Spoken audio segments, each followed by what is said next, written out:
From UFOs to psychic powers and government conspiracies, history is riddled with unexplained events.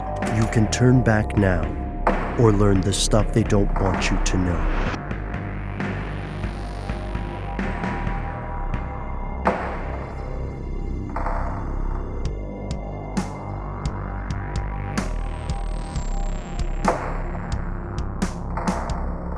We go to a fantastic email from Fitbit Lady, who asks us, is Fitbit a gaming system?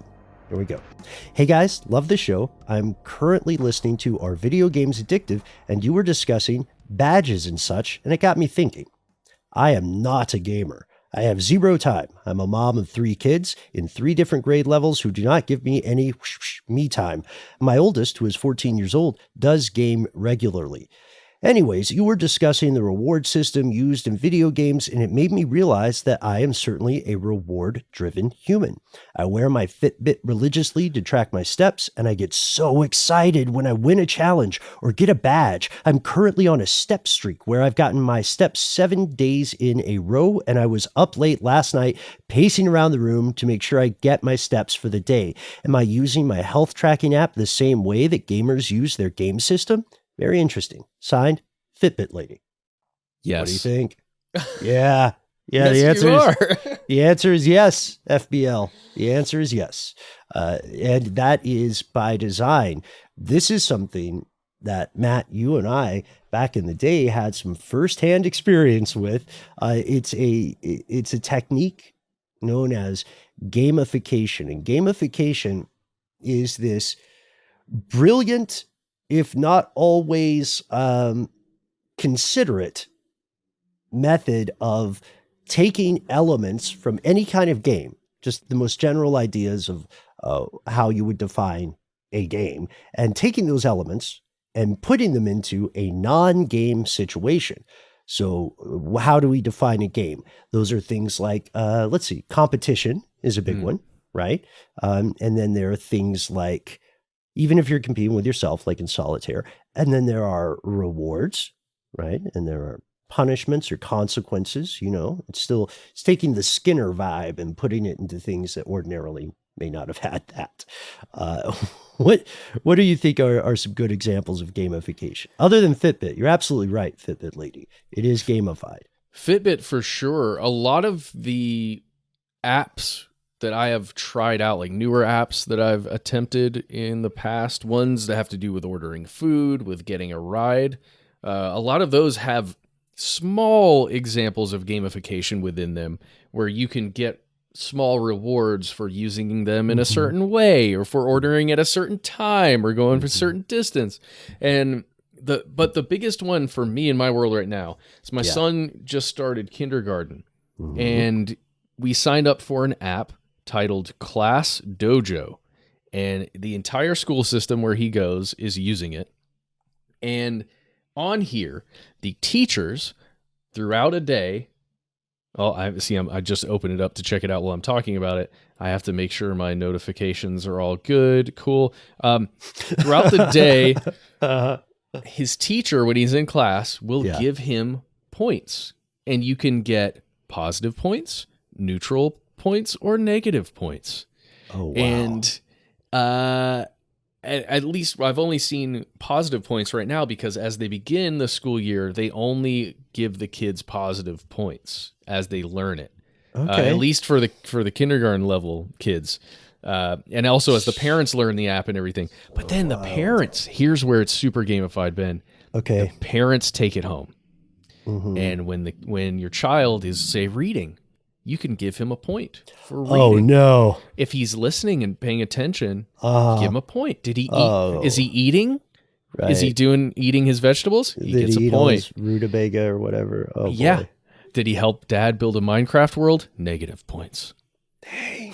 You're giving him negative points? No, I didn't do it. The system knows.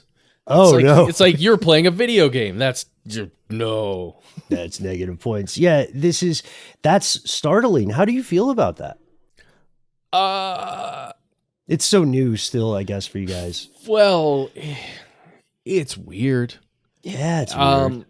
I love that I can encourage him. Like if he was really into the app and cared about Sure. it, I Yeah. would love to be able to give him some props Yeah. for doing something right, especially when it comes to, attention-based things and things that really require his focus.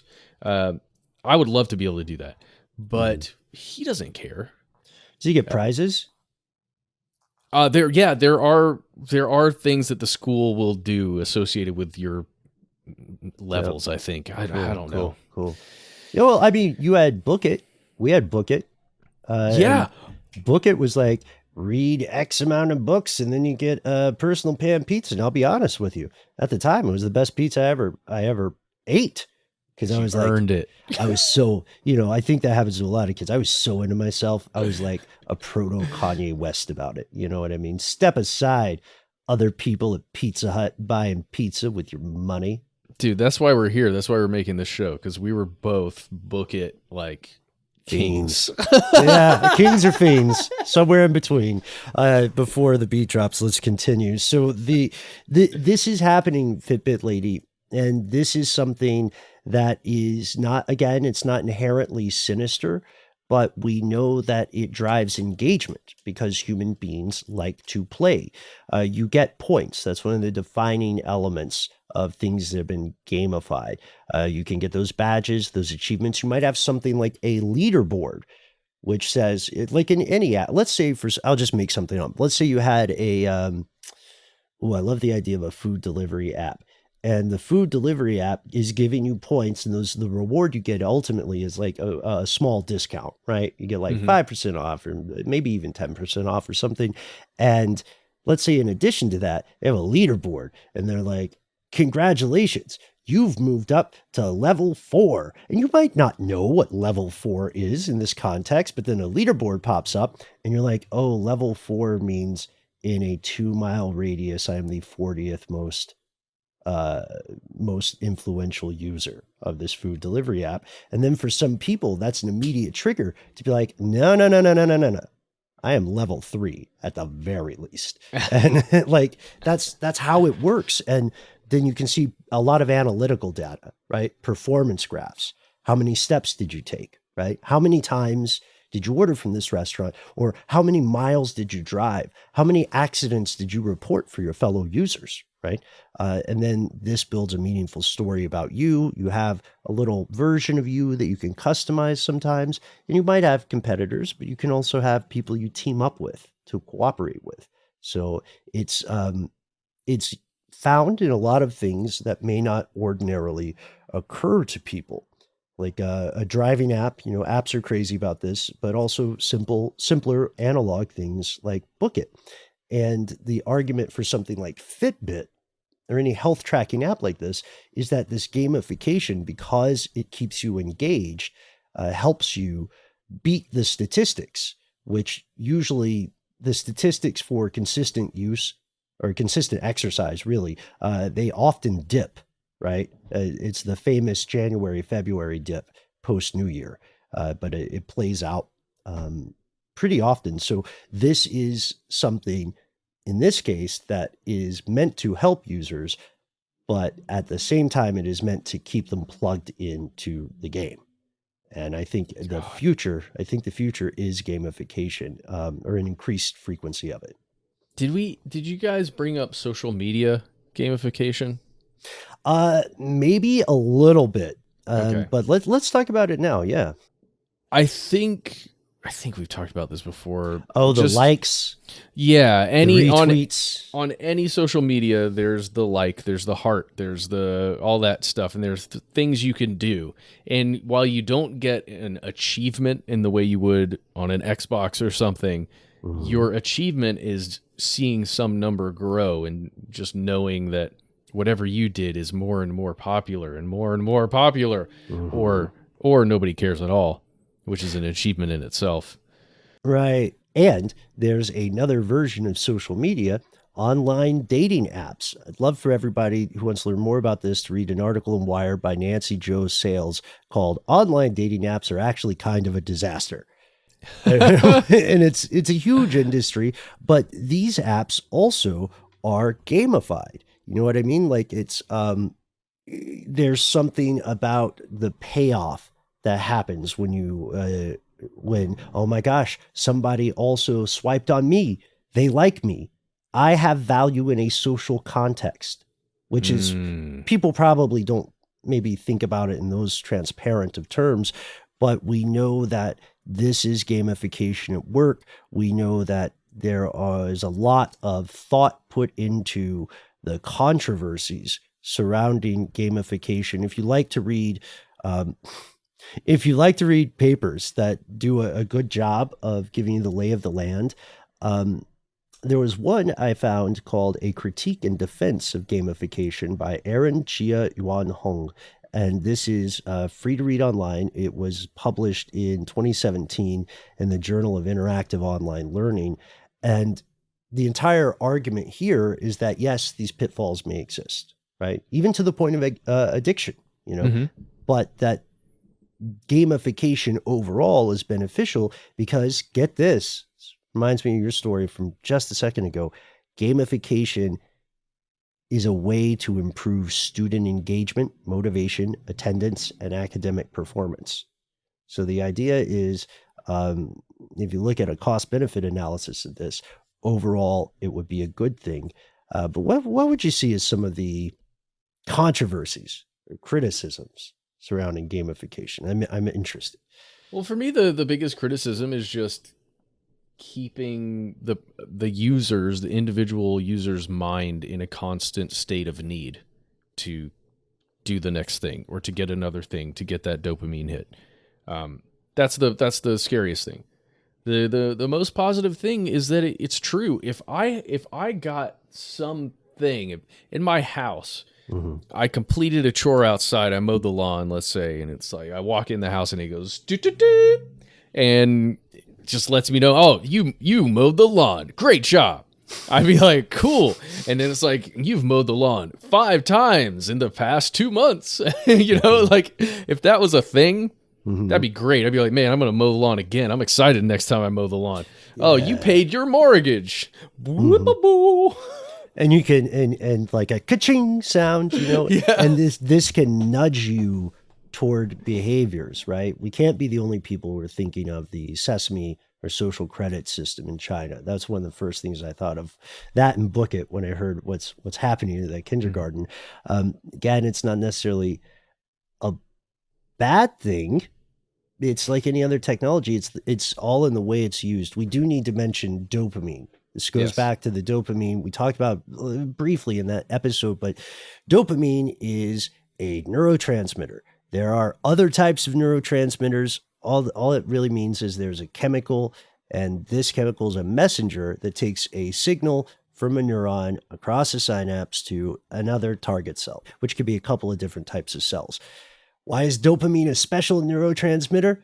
Because it feels so good. It feels so nice. It activates the pleasure center in human brains. And it also has a part to play in your focus, your attention, how you learn, how you're coordinated, how your working memory operates. And it gives you this pleasurable feeling when you have repeated achievements. And that's why, like, does gamification belong in a workplace? It's in a lot of workplaces. You know what I mean? Like, who's the top salesperson of the month or the week or the year? And it has, I don't know. I think it's a powerful technology, and I think it could do some really amazing things. Language apps are huge on gamification. And I'll tell you what, I love them, honestly. Oh, yeah. Let me play a little game and I'm learning a new language. That's cool. I Is that like want to see the little, Duolingo? like I did Duolingo. I do some other slightly more specific ones, Mhm. but yeah, I'll sit on my phone. I want to see the little cartoon dance. I want to hear the song that says I did well. What was the rice one where if Free you rice. free rice? Oh, good example. I still love free rice, man. I still mess with free rice. Free rice is a UN affiliated app, but you can also play it on your desktop or your laptop. And what it does is you guess the correct definition for a word. And every time you make a correct guess, this organization awards like 10 grains of rice or something to feed people who are living in a state of food insecurity. And the difficulty levels up. So the first ones are very easy. They're like, a door is a blank, blank, blank, blank. Like, all right, I know that. I'm here. Free rice for everybody. And then, as you get higher up in the levels, I'm actually going to play that after we record. Yeah. I forgot how fun that game is. But after you get to these higher levels, then it becomes much, much more difficult. And each time you get something wrong, you go down a little bit. Ooh. So it keeps you in that Goldilocks zone. And it does help with vocabulary, but the main point of it is this gamification is supposed to be for a good cause. What an excellent example. Oh, man. And people have been asking about how far gamification will go for a number of years now. One of the earliest examples of gamification was something called Foursquare, which some people may remember. You would check in at a physical location, right? And then if you checked in frequently enough, you became like the monarch of that, or the mayor, or whatever authority figure of that Blubba Dubbas. You know what I mean? Yep. And it was the czar of your local Dunkin' Donuts. There it is, the suzerain of Costco. All hail. I'm thinking of other silly titles. All hail the baronet of God. What's a store that people don't go to? Just reference Waffle House. Go ahead. Of Waffle House. There we go. No. Just do it. Just do it. Oh, okay. We'll keep this whole part in. No. The all hail the Baron of Waffle House. Long may his syrup pour. Yeah, okay. Well, in the context, it's not as creepy, but this is an excellent example, and it's something that collectively society needs to be aware of, because it can really put some gas into your learning abilities. It can put some gas into people's engagement with an idea or a topic, but it can also, like you just mentioned in the lawn example, it can nudge people toward things. And in some cases, it can nudge them toward things that are maybe not necessarily beneficial and not necessarily things they would have done on their own. And that is a separate issue from addiction. That is pushing people, right? And they can be related. There is a Venn diagram. Yeah. In the end, I really don't care what achievements I get in Minecraft, as long as I find a nether fortress, because I've never freaking seen one, and I've been trying to find them. I'm never going to get to the end and fight the dragon if I can't find nether fortresses.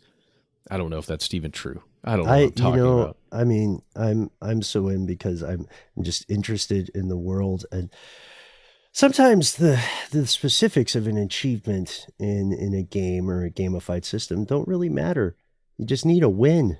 You know what I mean? You ever feel that way? You just wake up and you're like, God, I just need to feel like I won one thing. Every day. But that's okay. Day and every night.